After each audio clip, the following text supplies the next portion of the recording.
So yes, the place I'm starting from in this conversation is the awareness that's grown in me over the last year and a half of the need for something which is kind of doing the same kind of job as Extinction Rebellion did, but without quite a lot of the baggage, and with the potential, therefore, for a much wider appeal, the potential for a much wider inclusion.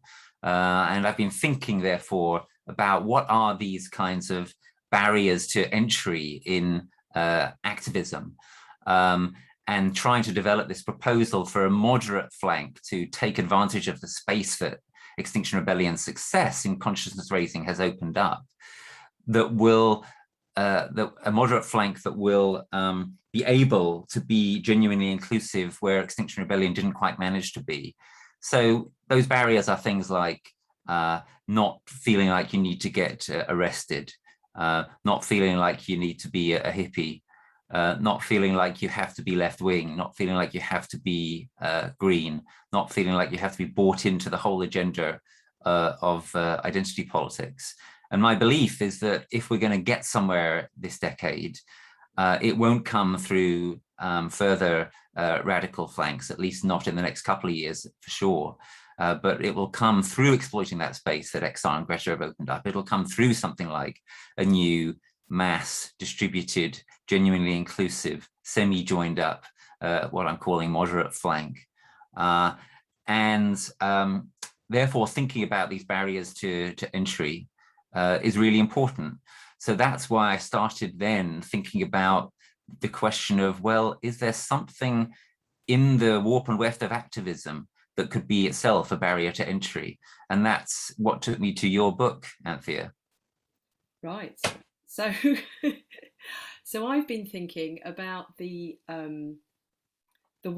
many ways in which activism can end up perpetuating the status quo, the ways in which it ends up repeating and recreating, replicating the problems that activists are trying to fix. And I came to that through my own long experience of doing I'd been a journalist originally, doing investigations and using those, into oil companies and banks and, illegal logging, environmental and human rights problems, looking at who's responsible and using those to try and get policy change. Yeah, and sometimes we got policy change and quite often we didn't. But I was really starting to notice some of the ways in which we were using the tools of the system in ways that might help reinforce aspects of the system. And so one of the things I was looking at was, well, the frame I came to as a way of looking at all of these different ways in which we're repeating the status quo. The frame is entanglement. Now, that might sound a bit obvious that activists are entangled in what they're trying to change, but it's quite counterintuitive to the activist mindset, because we like to think, oh, well, we're good and we're right and everyone else hasn't quite got it yet. And so it is a bit countercultural for activists to consider the ways in which they're entangled in the problem. And one of the entanglements I looked at was the way that when we speak and act as activists, whether we call ourselves that or not, there's a sort of entanglement with the people we are speaking to. We think we can just sort of chuck our message out there and it'll land, and sometimes we think more carefully about that and sometimes we don't. But actually what I started becoming interested in was sort of drawing on psychoanalytic thinking about what of ourselves we're projecting onto other people. And so I was looking at the projections that are going back and forth between activists and the people who are hearing their message. Let's call them, for argument's sake, not activists. Because that's the crucial thing for this discussion. In the moment in which someone speaks or acts as an activist, a line is drawn, whether you intend it or not, a line is drawn across which you're then seeing each other in a particular way, and you are being seen as the activist, and you are seeing the other side as the person who's not the activist. And that might be somebody receiving your message, it might be somebody you're blaming for the problem, it might be a person that you're impeding when you're blocking the road. Whatever it is, there's a sort of front line. Maybe we can choose a less militarized terminology there. And so I became very interested in how activists are being perceived, like what is going on in this sort of interaction, in these sort of projections that are flying both ways, and is it actually helpful to what we're doing?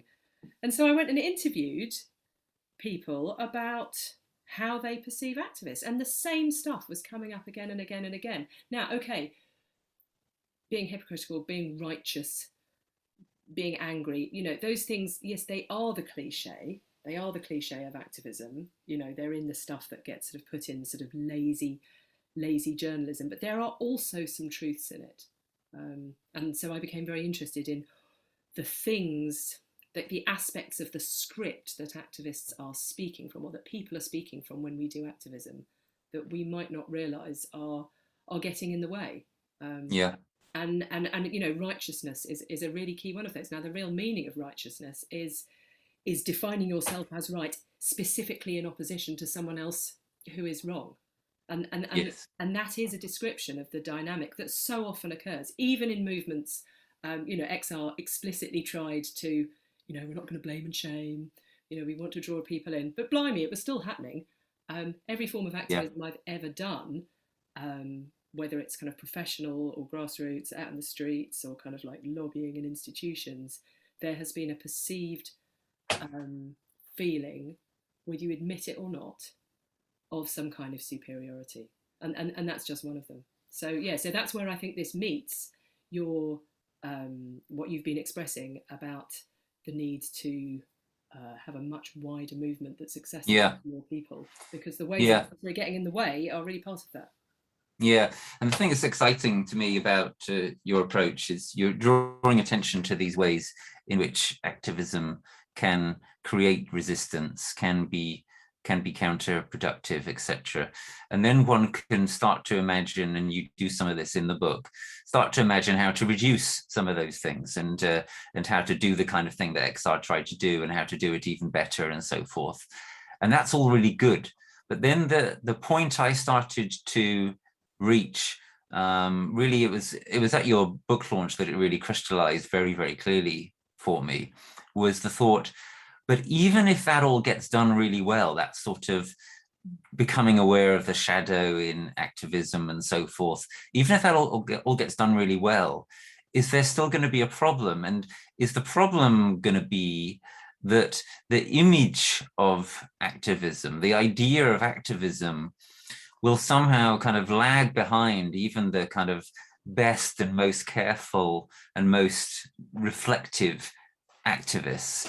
And the concept of activism, you know, it's out there. We've got limited control over it, however well we behave, etc.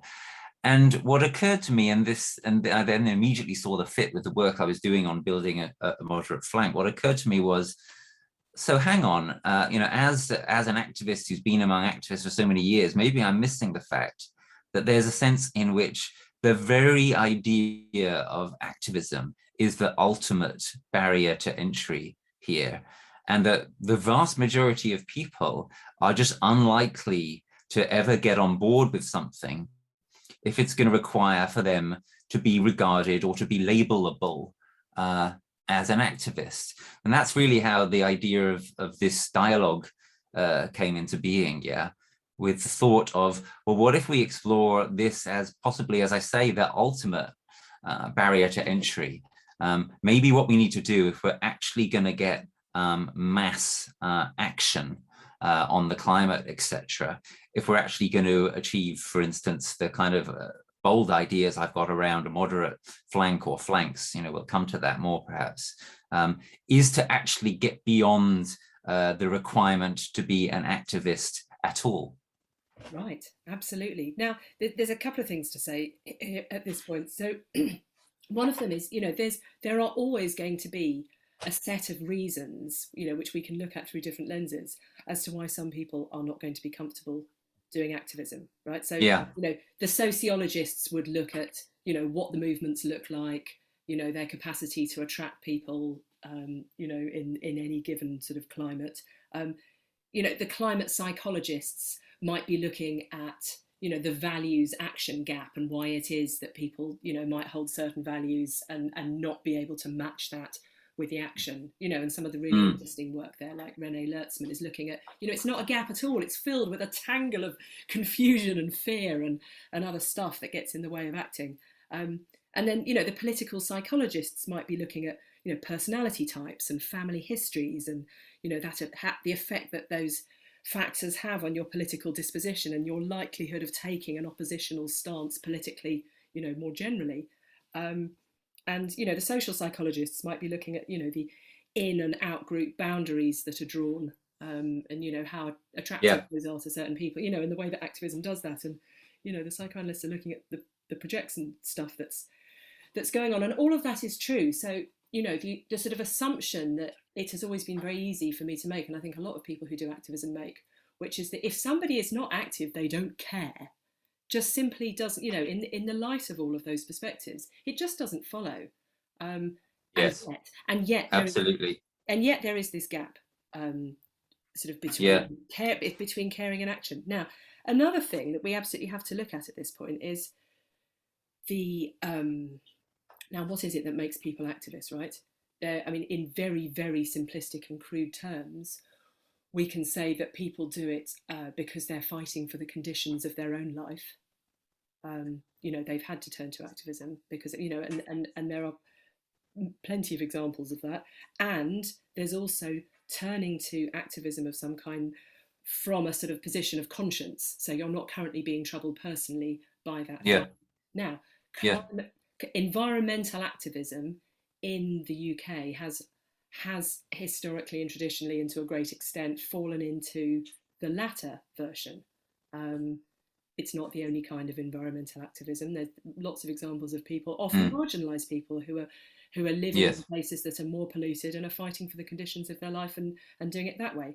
But, you know, there's lots that we have to look at about, you know, what is it going to take in terms of climate breakdown in the UK to wake people up to feeling that they need to do it because, you know, they are under direct threat. I know you've looked at this in some of your other bits of work, you know, in what you were writing about, you know, thinking about children and care sort of generations is a way to try and bring that home. And yet we're still faced with the reality that it is not home. It is not close enough to home for a lot of people. So I think that's part of the picture on how activism is perceived. Totally, and that's an issue. What I also think is that a lot of people now do care. Some of the care is thin, some of it is quite thick, it goes quite deep. A lot of people I encounter nowadays, they're actually, including in business contexts, for example, they're actually hungry to know what to do. They're really concerned and they want to do something. And they're not sure what to do. They're not sure what's most effective, and there's various kinds of things which they're not sure about. But here's the question which has been nagging at my mind recently. What if taking action is perceived by many of these people as making of you an activist? And that's actually a key reason why you won't cross the value action gap, because you don't want to get that identity thrust onto you of being an activist or, you know, a Guardian reader or whatever. But yeah, specifically being an activist. And so my thought is, isn't it imperative that, as well as kind of maybe, you know, drawing a bit of attention to that and saying, oh, you know, is it really so bad being an activist? Maybe there's also a strong pragmatic case for saying something like, actually, you know what matters is not you becoming an activist. What matters is you taking action. And if you don't want to be regarded as an activist, that's completely cool.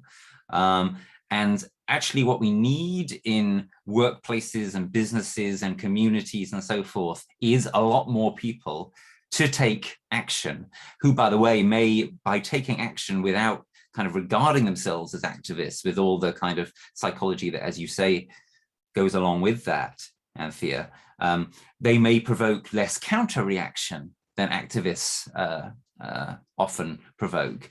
Maybe that's what we actually need. And that basically is a central thrust anyway of my thinking with this moderate flank concept, that an awful lot of people in their professions, in their communities, in religious organizations, and so on, we need them to take action on the ground, to go much further than they have done before, to be willing to challenge their employers on questions like commuting, questions like what's your product, what are you doing with your profits, is your supply chain robust, and on and on and on. And if that were to happen at scale, and it could, it seems to me, in a distributed way, then, well, that could add up actually to a lot more change than we've actually seen in the last few years, where we've had this historic, consciousness raising that, that I played a little part in Extinction Rebellion, and so forth. But the actual amount of change on the ground in institutions, through government, etc., has been a lot less satisfactory. So the idea with moderate flank is, let's make it happen. Let's make it happen on the ground, etc. And what if the frame of taking action, or something like it, rather than the frame of activism, is actually the way that we can enable that to happen? Right. Yeah. And I think that goes beyond the sort of semantics of what you're calling it. I think it's about where it's taking place as well. So if there's, let's say some movement was to arise, and there are people working on all sorts of things, that might come to, start blooming very soon. There's all sorts of things out there already.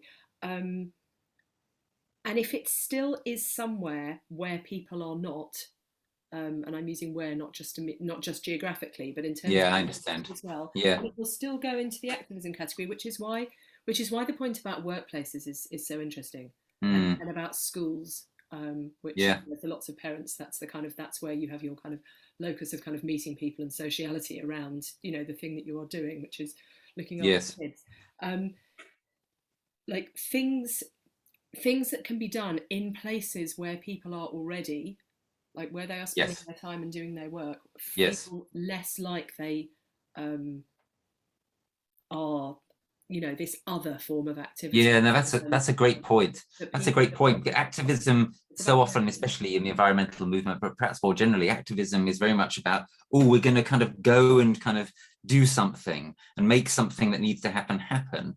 Whereas what you're saying is, well, actually, if you're just kind of acting in your workplace or your school or your religious organization, or just in your local geographical community, that's more of a sort of you're doing natural thing to be doing, right? It's like that's going to make sense at some level to an awful lot of people, and that's what we need, an awful lot of people to take action. We don't actually, I mean, the 2020s, it seems to me, are bound to be a decade in which there is a rise in activism.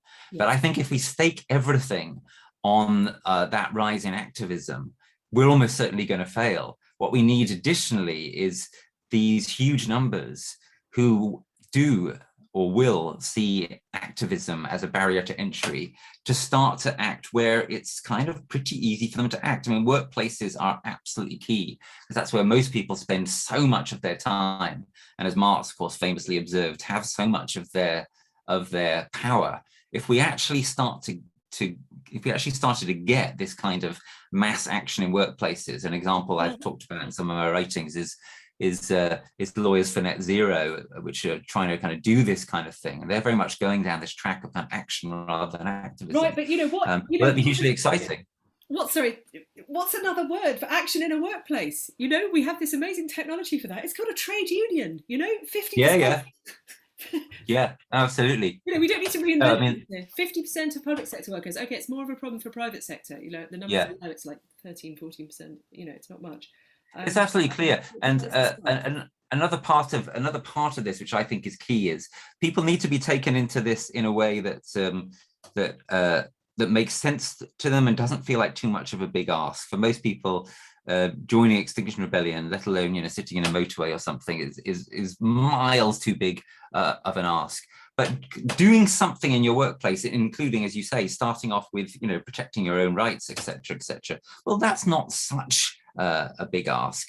And then the point would be, if people try to make these changes in their workplace, if they try to take action in their workplace that is sufficient unto the threat and unto the hour, and if that action gets thwarted, well, then they might be willing to escalate a little further. They might be willing to do, for example, short symbolic workplace stoppages. And that's obviously where trade unions could really come into the picture in a very helpful way, and professional associations and so forth. And if that were necessary in some places and sometimes over the next few years, and I think it may well be, I think that would be much easier to kind of get a lot of people to see, oh, well, yes, that makes sense. And even that's something I could do, rather than sort of going out there and sort of saying, as it were, from the top down, come on, the situation's desperate, you know, let's go on strike now, or even more, let's kind of all get arrested or something like that. It's what we're talking about, it seems to me, in kind of moving beyond the activist frame, is ways of lowering barriers to entry, and ways of making it seem more natural and easy to people as something that makes sense as an extension of where they already are and what they're already doing. Yeah, and also for the people who, I mean, the awful truth is that things are, you know, there are climate effects happening already. Things do happen, and people, Yeah. and people do become radicalized by those. I'm thinking about, I grew up on the edges of sort of northwest London, a bit north of Heathrow, where HS2 is cutting through now. You know, I know of people who, like you, these people would not have seen themselves as campaignery or activisty at all, but you know, all their trees and beautiful places have been wrecked, and some of them been forced to sell their houses. Yes. And they're totally all over it. They're campaigners, right? Yes. You know, things are going to be happening more and more. Yeah. That as people awaken, you know, in whatever ways it's going to happen, that having a menu of things to do. Because at the moment, like the menu is like, whoa, that's some, you know, I don't fancy the things on the menu. No, absolutely. It would clearly be a total mistake for anyone reading your work or my work or listening to this conversation to think, oh, what these people are really saying is activism is bad, or activism is passé or something. On the contrary, activism is necessary. As I said a minute ago, there'll almost certainly be more and more of it in the 20s. The question is it going to be enough? And to that, my answer is no, it's not going to be enough. We need more. So what we need is a sort of balanced movement ecology. What we need, as you say, is a sort of menu of meaningful options, of ways of getting involved, ways of getting serious, ways of seeing how, along with lots of others doing lots of the same stuff and lots of different stuff in the same locale and in different locales, if we're all sort of very broadly kind of moving in the same direction, well, then that could actually be enough to make the kind of meaningful changes that we need to make. And that seems to me is an exciting prospect. If we think about kind of a stage beyond the compulsion to be an activist, and if we think about the sort of broad panoply of what could fall under this concept of the moderate flank, then it seems to me we're thinking about a range of new as well as old activities, which could start to look to people like something which could attract them, kind of whoever they are and whatever stage they're at. Yeah, that's right. And I've just been sort of thinking about some of the pretty scary legislation being pushed through by the government at the moment. So, you know, part of the context we're in at the moment is they're seeking to make protest more difficult. A lot more difficult through the policing bill. You know, we have yet to see how that's going. The Nationality and Borders Bill is going to make it much, much harder and really raise the stakes for a lot of people who are feeling in a very frightening situation with respect to citizenship. About speaking out. You know, so this is yet another set of reasons why a wide menu of things that people can do when they're feeling worried about climate, to be able to be part of things that are going on. When you know, so you know, my point is, we're talking about sort of protests being off-putting looking, you know, because of the identity of it, or you know, because you don't see yourself in these things. But there are really, really practical reasons why people might not want to do more serious actions that, for example, risk arrest. I mean, part of what we're saying here, to be frank, can be seen as a set of fallback options for people who are going to be scared by full-on protests in the wake of these laws. But it's also, isn't it, about thinking somewhat beyond the concept of protest and thinking And this is very much my experience actually recently, that more and more people are looking for something positive to do. One of the reasons why Insulate Britain didn't go down that well with a lot of people is it just kind of felt like, I think to a lot of people, like it had a very sort of negative energy. It was about something positive, Insulation Britain, but actually what it sort of turned into being about was about sitting in roads, blocking traffic. What I'm feeling and experiencing and hearing from a lot of people is we want to actually try to start making positively the differences that need to be made, and it's quite easy to see how that could turn into a whole huge agenda in geographical communities, in workplaces, etc. And it's quite easy to see, I think also, especially in the wake of this conversation, how that could be seen as something which easily looks beyond the concept of activism. It's about actually doing the stuff, taking the action that needs to be taken. And it's about, frankly, not taking no for an answer to a much greater extent than used to be in the past, because people are realizing more and more, look, this is about whether we have any kind of resilient future. This is about whether my kids have a future, etc. So that doesn't necessarily mean that they're prepared even to get arrested. But I think it does mean in many cases, they want to actually do stuff, they want to do it soon, and they want to see how the stuff that they're doing can actually directly make a positive difference to the state of the world. Yeah, well, that's, I mean, because I think that's really important. Otherwise, most people aren't going to be doing it when the pressures are, the pressures of time and work and family are high. What you were saying about Insulate Britain, it reminded me of Joanna Macy's 3 pillars of, like, yes. One is the holding actions. It's the great no. And I think a lot of people have activism in that category. Doing a great protesting stroppy no, including sticking your body in a road, or whatever it is, shouting your head off on a march. It was me with my suit on, marching into MPs' offices and giving them what for. It's grumpy as hell, and rightly so. But the second pillar is the building the new alternatives, and I think that's where a lot of people feel more comfortable. And the third pillar being sort of existential, spiritual, call it what you will, sort of underpinning, the change of consciousness that does it. And this is the way in which is. Absolutely, and this is the point I make at the end of my Perspectiva essay on the moderate flank. This is the interesting sense in which the moderate flank, as I tried to characterize it, can actually come to be seen, or one of the senses in which it can come to be seen as more truly radical than the radical flank, because it moves from this kind of primarily kind of negative, angry, etc. energy into this much more sort of positive, creative kind of space. And again, especially in local communities and in the way that people want to live, what I'm seeing and hearing a lot of now is that's what people want to do. They actually, they realize that our so-called leaders are not going to save us, and they actually want to try to create that positive alternative system. And again, that may look a lot less like what we know of as activism.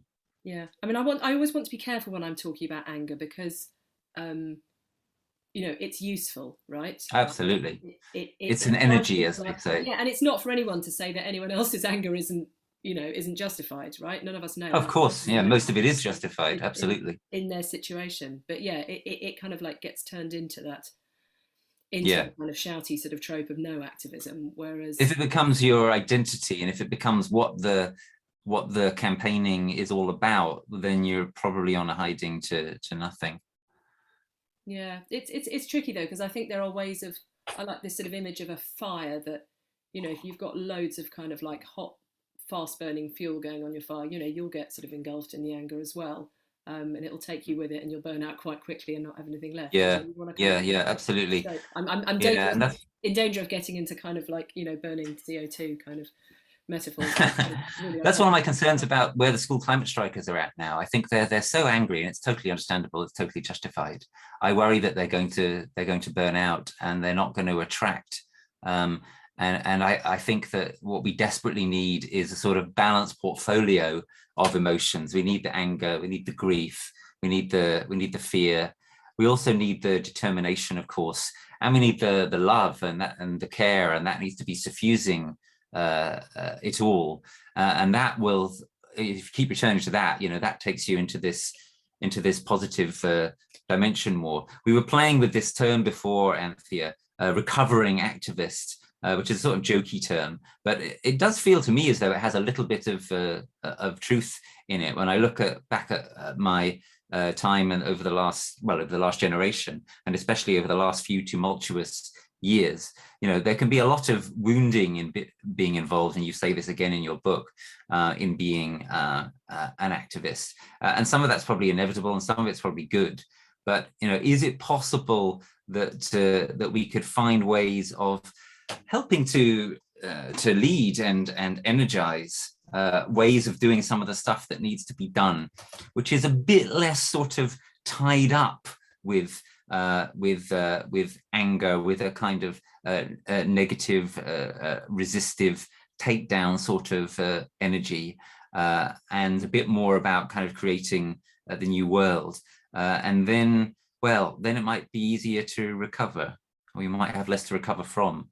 Yeah, I feel like I'm having lots of conversations with younger activists, like people in their early to mid-20s, who are feeling really burnt out by what they've been doing the last few years.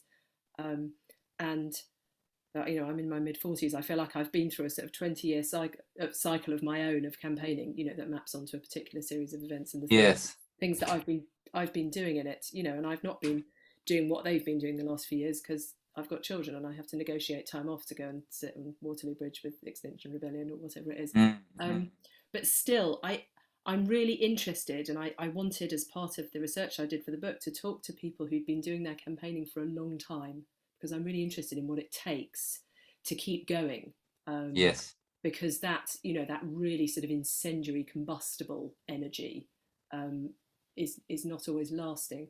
And I've talked about this before, but it was just so fantastic. I had a conversation with Satish Kumar, who, he must be at least in his 70s. I mean, a long time. I think he's 81. He's 81. Thank you. There we go. In his 20s, he walked around the world, with no money for world peace and anti-nuclear campaigning, and went to all the sort of nuclear capitals. And he's been on the go ever since, basically. And I said, well, look, how do you keep going? And he said, well, look, you don't have a shower in the morning and think, oh, well, I don't need to have another shower. You don't eat a meal and think, oh, well, now I don't need to eat again. I've done that. It's a practice. It's doing. But it can only be a practice like that if it's nourishing, right? Yes. I think the way that Satish does it, he's found a way from the beginning, I think, of making it kind of nourishing. There's a spiritual dimension. There's a sort of nobility and possibly an innocence about the way that he's done some of it. There seem to be some lessons there. Possibly, but for me, the important lesson in that, even if you're doing your thing differently and you're doing different things to what he's done, is the idea of practice. Because I think what happens, and practice specifically as opposed to goal. Now, this is tricky, right? There's a paradox here, because of course we've got a goal. We've got some very clear goals. We want to survive. We want a livable planet. And there are plenty of sub-goals within that. So of course we have a goal. And yet, doing the stuff that we do, and I'm calling it stuff that we do specifically rather than activism, really attached to particular goals, with that sort of incendiary energy, does increase the likelihood that we're not going to be able to keep going. Whereas absolutely. Somehow holding the goal and knowing that we are going to do what we can. And again, this then brings in we're not going to do it on our own, because it's when we bring that energy of like, well, I've got to do this. I have got to do all this. Again, that is very, very hard to sustain. And so when we're getting the nourishment of doing things together, right? And so this comes back to what we've been talking about, because I think people, we are in an individualist society, full stop. We're in Britain, in the West, and we've had 40 years of neoliberalism reprogramming our brains to tell us that it's all us. We all have to become an entrepreneur of the self and get out there on social media and LinkedIn and put ourselves out there and do all the things that we have to do to make our way. And we think we have to do that with our attempts to change things. Our activism. And it's not. Whereas actually, as you say, is it true? The means kind of is the end. And in philosophical terms, a purely utilitarian approach does not do it. The approach needs to be Kantian or deontological or virtue ethical. It needs to be about the practices that you're following, or the kind of people that you're trying to be, the kind of self that you're trying to manifest along with others. That's right. I feel like a virtue ethics is the closest to what feels the sort of what inspires me to be able to sort of feel like I can do what it is I'm doing. So look, obviously you and I, this has been a great conversation. We're quite aligned on this, and we're now putting this idea out there. What if actually, even after you think through all the various barriers to entry into the climate movement, even after you do a kind of self-critical reflection upon what activism means, what if at the end of the day, the very concept of activism or of activist is a part of the problem, at least in the sense that it's going to make it impossible for a lot of people to get on board, and it's not going to necessarily orient many of us most helpfully in the kind of direction we need to be oriented. If this thought really has something to it, Anthea, why do we think that, well, to put it bluntly, why hasn't this been spotted before? One would have thought that this should have been the kind of thing that activists or academics would have kind of noticed as a possibility before. But as far as we can tell, that's not happened very much. So you have thoughts about this? Yeah, no, having written a book sort of around the topic. I'm really fascinated by this question of, like, you know, are activists taking seriously the aversion to activism? And it's funny, when I first started my question, that wasn't the question I began, you know, the question I began my research with was, you know, why are we replicating things that we want to change? And it started turning into this question of, and at first it was a bit uncomfortable for me because I was hearing all these people saying kind of rude things about activists and how annoying we were. You know, and I then actually some people, you know, some of my nearest and dearest, and I was like, am I really annoying? They were like, yeah, you're really bloody annoying. You know, like, okay, so I'm being silly there, but it's a serious question of, like, why are we not looking at the aversion to activism? Because you would think, hold on, we are in the business of communication. Yes.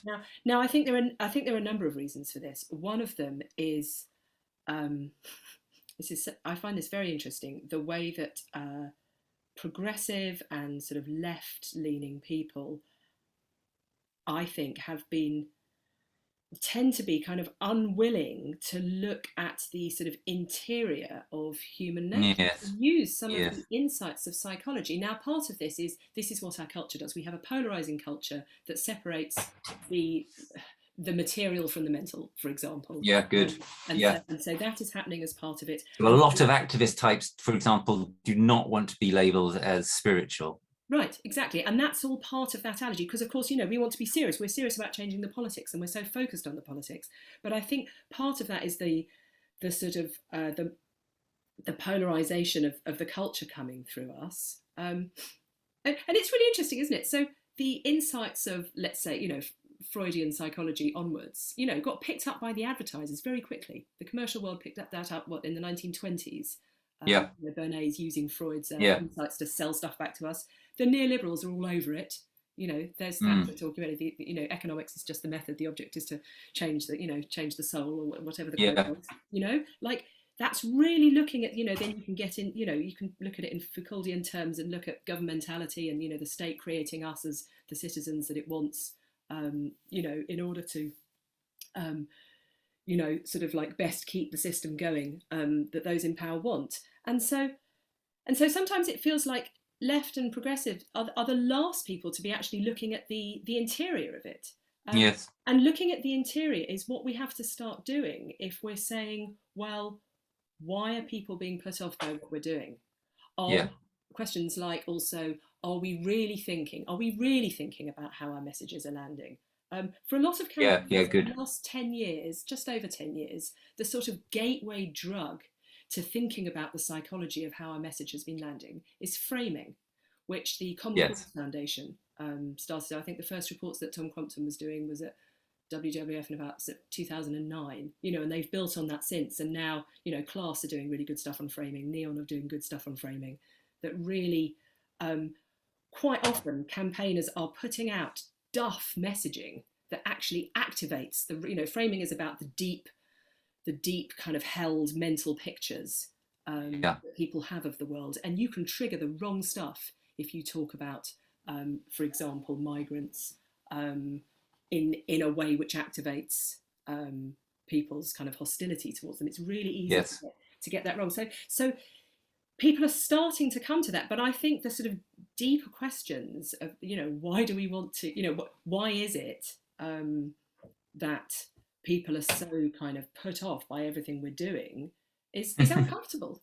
It's uncomfortable. Yeah, that's right. People don't want to face that. No. I mean, of course, we shouldn't exaggerate. There have been people who've done work on this stuff before, interesting work, important work. There's Tom Crompton's work is relevant. Chris Rose, George Marshall. Yes, that's right. Bayo Akomolafi with his post-activism concept. Extinction Rebellion itself, as you mentioned earlier, made this sort of heroic effort to sort of step beyond what in the spiral dynamics terms would be the sort of green level into the teal level, and to sort of be genuinely kind of inviting and non-hostile and so on. But I think XR between the 2019-2021 period gradually sort of backslid more and more into a classic sort of green orientation. And for me, the key explanation has to do with what you just said. It has to do with the discomfort of activists to actually look at that. Activists are too busy getting on with doing their activism, and they don't want to kind of turn the mirror onto themselves in the kind of way that's necessary. If you're going to ask a question like, is activism itself, is the concept of activism itself a key reason why what we're trying to achieve through activism is not being achieved? That's such an uncomfortable question. And then you might say, oh yes, but what about the academics? Surely they at least should be really looking at that. But speaking as a recovering academic myself, on that I would make a couple of points.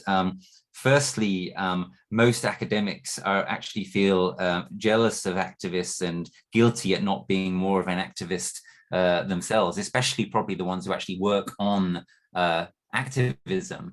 And so they don't want to kind of go around criticizing people who they respect and idolize and wish that they could be more like. And the second point is that I think that academics, and this is an even more anti-academic thing for an academic to say, I think that academics are just not necessarily good at raising these kinds of profound questions about the fundamental frames of our society. I think that just like activists don't really want to ask the question, what if the frame activism is actually part of the problem? I think academics don't really particularly want to ask that question either. And like I say, it's striking that actually probably more of the fragments of sort of self-aware critique of activism have probably come from activism, from movements like Extinction Rebellion, rather than from the academic world, as far as I can tell.